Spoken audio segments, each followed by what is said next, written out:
하나님을 아는 지식, 조직신학, 구원론, 구원의 9단계.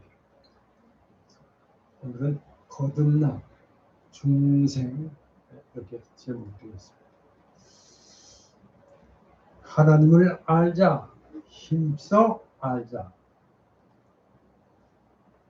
하나님에 대한 지식, 조직신학, 구원론, 거듭난 중생, 이렇게 오늘의 제목을 드렸습니다. 저는 어려서부터 호기심이 많은 아이였습니다. 그래서 그런지 이런저런 여러 가지 의문들을 끊임없이 생각해 내곤 했었습니다. 죄로 인하여 죄인으로 타락한 인류에 대해서 의문이 들어 많은 생각을 했습니다. 그러나 그 의문은 좀처럼 풀리지를 않고 저의 뇌리에서 사라지지를 않고 자리를 잡았습니다. 그러던 중 성인이 된 후 어느 날인가 성경을 읽던 중에 이 말씀을 듣게 되었습니다. 성경을 알았나니 성경은 능히 너로 하여금 그리스도 예수 안에 있는 믿음으로 말미암아 구원에 이르는 지혜가 있게 하느니라. 모든 성경은 하나님의 감동으로 된 것으로 교훈과 책망과 바르게 함과 의로 교육하기에 유익하니 이는 하나님의 사람으로 온전하게 하며 모든 선한 일을 행할 능력을 갖추게 하려 합니다. 디모데후서 3장 15절에서 17절의 말씀으로 사도 바울이 디모데에게 한 서신서에서의 말씀입니다. 바로 이 말씀을 근거해서 성경에서 그 의문을 알았습니다. 오늘은 기독교 믿음의 근간이라고 할 수 있는 조직신학에서 다뤄진 조직신학 구원론으로 중생에 관한 진리를 알아봅니다. 물론 이 교리 구원론 역시 실제적으로나 교리적으로나 고귀한 가치를 가진 진리임에는 틀림이 없습니다. 신구약 성경에 명백히 기초하고 있으면 물론입니다. 그러므로 구원론에 관한 이 교리 역시 성경 이외의 다른 사료에서는 배울 수가 없고 다만 신앙으로서만 받아들일 수 있다는 것을 말씀드리면서 오늘의 말씀을 시작합니다. 제가 배운 조직신학에서 구원론 하면 구원의 9단계. 그래서 구원에 있어서 소명, 중생, 회심, 신앙, 칭의, 양자, 성화, 견인, 영화 이렇게 9가지가 연상입니다. 그래서 앞자 한 자씩만 떼어서 소중회, 신칭양, 성경연 이렇게 한 줄로 외웠던 것이 생각이 납니다. 뭐든 신학적으로 거듭남을 말하는 하나님의 거듭나게 하시는 중생은 소명과 서로 가장 밀접한 관계가 있으니 중생에 관하여 몇 가지 생각을 합니다. 자, 하나님께서 죄인에게 새 생명의 원리를 심어주고 그 사람 영혼의 지배적인 성향을 거룩하게 하시는 은혜로운 행위라고 말씀을 드립니다. 모름지기 사람은 누구나 거듭나야 비로소 하나님 나라에 들어갈 수가 있을 뿐입니다. 즉 중생은 천국 입성의 필수 조건이라고 말씀드립니다. 자, 그 이유는 영적으로 다시 태어나 새로운 성품을 부여받은 자만이 하나님이 요구하시는 그 신령한 생활을 영위할 수가 있기 때문인 것입니다. 첫째로 1번은 중생의 정의, 이렇게 제목을 올려드립니다. 중생의 정의. 엄밀한 의미로 중생이란 새 생명의 원리를 인간 속에 뿌리시고 영혼의 지배적인 성향을 거룩하게 하시는 하나님의 행위라고 정의할 수가 있겠습니다. 자, 여기서 중생의 어원인 팔링게네시아, 이거는 파린과 게네시스 합성어입니다. 디도서 3장 5절 말씀 참조하시기 바랍니다. 자, 글자 그대로 이 중생은 거듭나는 것 혹은 다시 태어나는 것을 의미합니다. 이것은 죄악으로 죽었던 영혼이 죽음에서 다시 살아나는 것이며 회생, 그리고 영적으로 다시 나음을 받는 것, 그래서 거듭남, 곧 자기 중심의 생활을 버리고 하나님 중심의 생활로의 전환이라고 할 수 있습니다. 자, 그리고 또한 신학적으로 중생은 새 생명의 원리를 인간 속에 심어주고 그 사람 영혼의 지배적인 성향을 거룩하게 하시는 하나님의 행위라고 정의합니다. 요한일서 3장 9절, 베드로전서 1장 23절 참조하시기 바랍니다. 자, 이번에는 두 번째입니다. 이 중생의 본질, 이렇게 제목을 올려드립니다. 중생의 본질. 자, 중생이란 이 말은 항상 같은 의미로 사용되지는 않습니다. 자, 우리 이 신앙 고백서는 여기다가 회심을 포함하여 넓은 의미로 사용됩니다.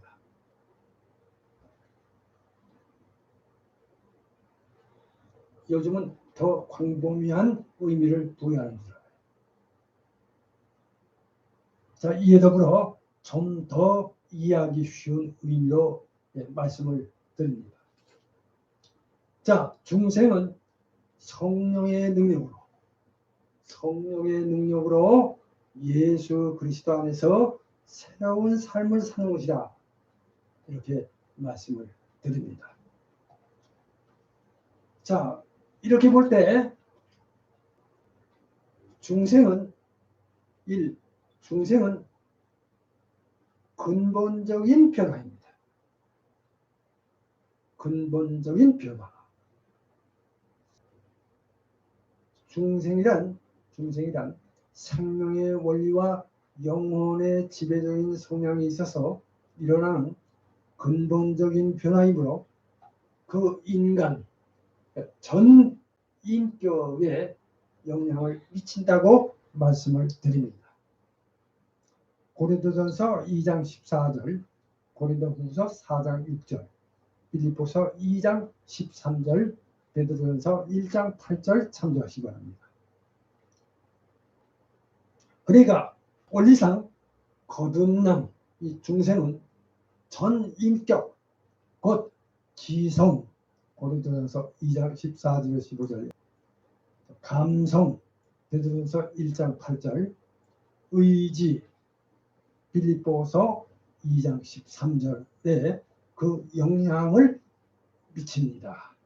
할렐루야. 그다음 두 번째로 이 중생은 즉각적인 변화입니다. 즉각적인 변화. 자, 중생은 순간적으로 완성되는 것입니다.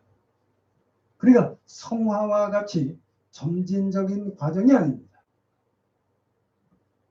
이것은 거듭남이 성화와 같이 점진적인 변화가 아니라 순간적으로 이루어지는 변화라는 뜻입니다.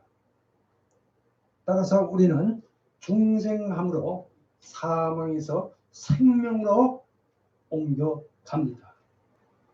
요한일서 3장 14절 참조하시기 바랍니다. 그 다음 세 번째입니다. 3. 중생은 잠재의식 생활에서 일어나는 변화. 잠재의식 생활에서 일어나는 변화입니다.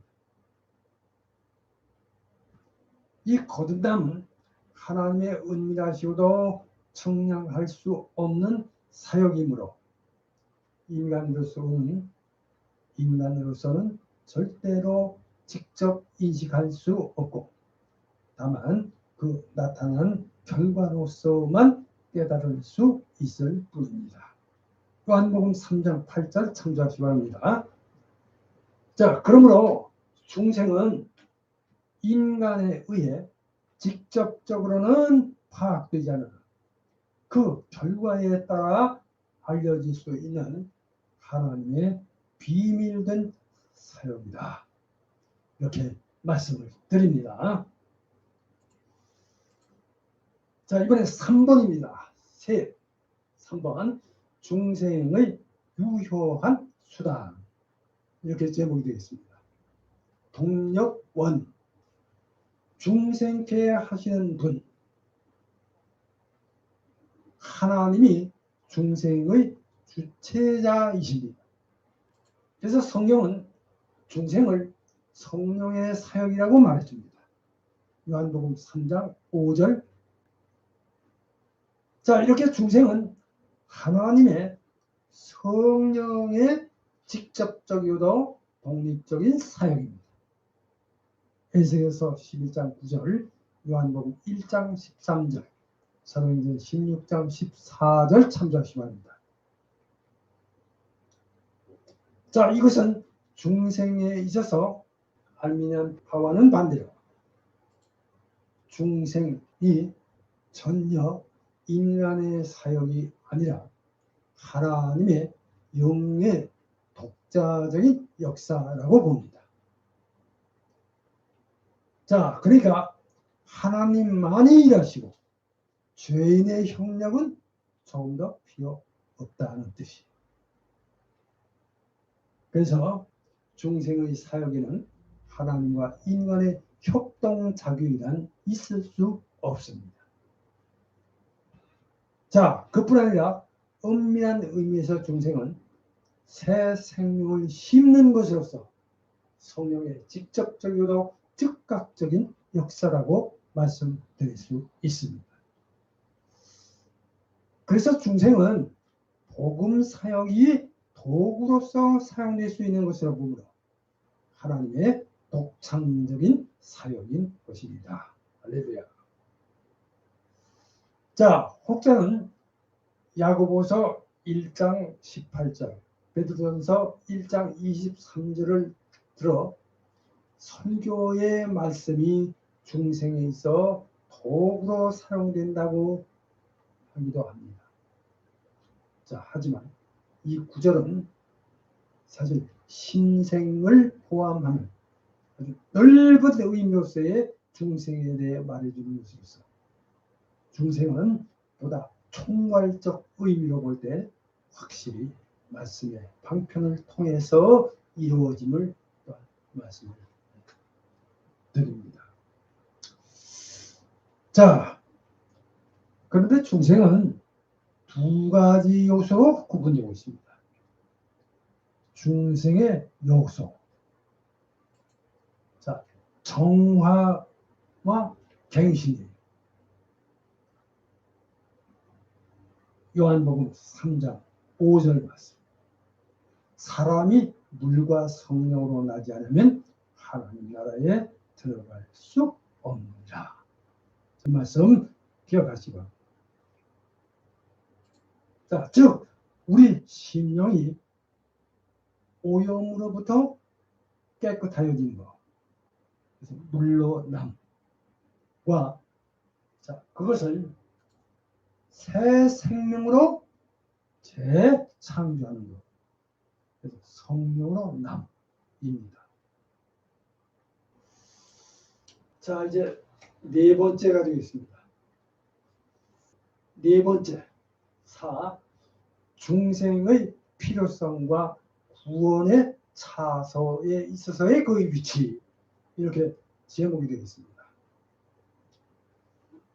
여기서 차서라고 하는 것은 순서를 말하는 거예요.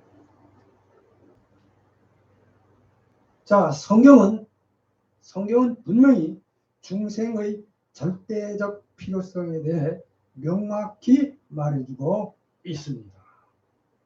요한복음 3장 3절, 5절, 7절, 고린도전서 2장 14절, 갈라디아서 6장 15절 참조하시기 바랍니다. 그러니까 중생의 필요성은 인간은 본래 허물과 죄로 죽은 자이기 때문에 하나님의 은총을 기뻐하고 하나님과의 교제를 즐기기 위해서 새로운 영적 생명을 부여받아야 한다는 사실에서 비롯됩니다. 자, 문제가 되는 것은 소명과 중생 중에 어느 것이 먼저 일어나느냐. 그래서 차서의 문제입니다.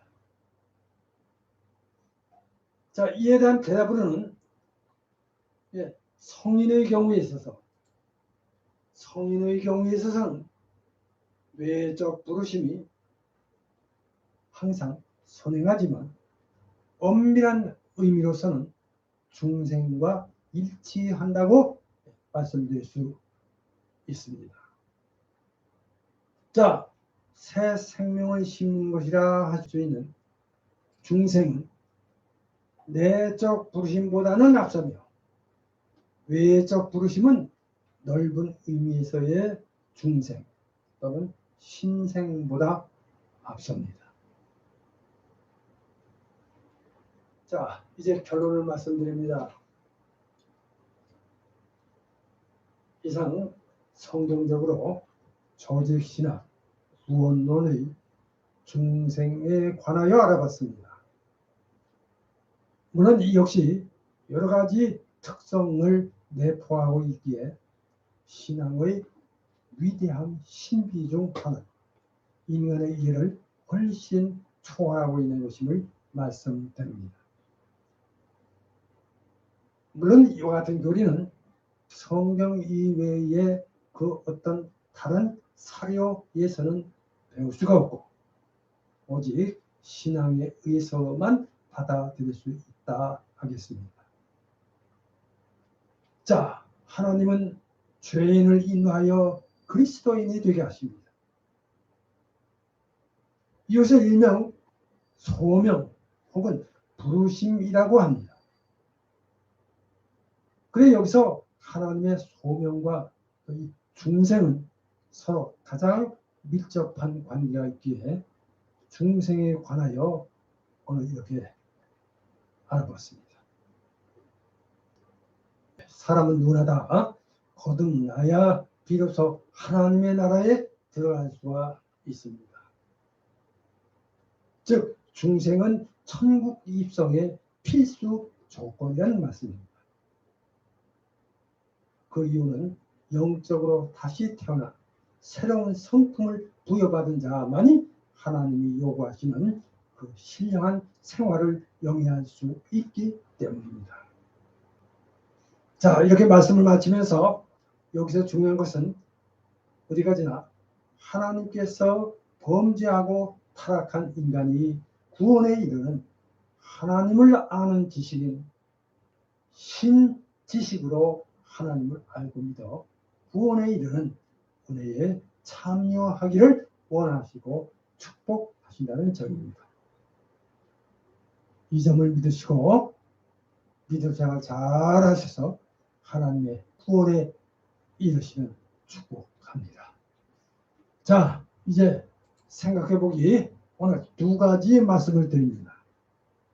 먼저 첫째로는 거듭난 사람, 중생인 거듭난 사람의 근본적인 성품과 특색에 대하여 생각해 보시기 바랍니다. 요한일서 3장 9절 또 5장 18절.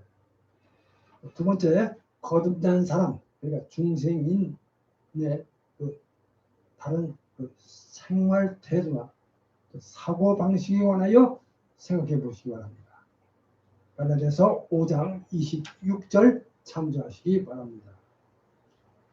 자, 이제 다음 시간에는 더 좋은 말씀으로 함께 하겠습니다. 기도합니다.